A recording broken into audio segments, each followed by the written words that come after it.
In this video, I'm going to show you how to redact in Adobe Acrobat. So the first thing you want to do, you want to go to the right hand side here inside your document and you want to type in redact, okay, just like this.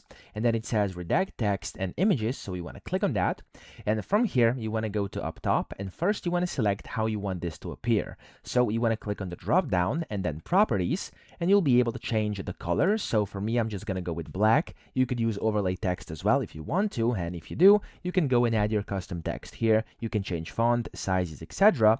And then over here at the bottom, you can set the redaction mark appearance. I'm just going to leave it as default, but again, you can do whatever you want. I'm going to click on OK. And now first you have to kind of mark things for redaction. So if you want to redact text, you could go and just highlight it like this, and it's going to get marked for redaction. So when you highlight over it, it's going to basically show you how it's going to look whenever you click apply. Or of course, you could also just basically do like different rectangles. So for example, let's say I want to redact this entire thing. I can just go and draw a rectangle around it and it's going to make it marked for redaction as well. You can do this anywhere inside your document where you want, like this, maybe like that. And then these are kind of the marks. And then you simply want to click on the apply button top right. And that's going to basically apply redactions. And you could also sanitize and remove hidden info if you want to. Click on continue.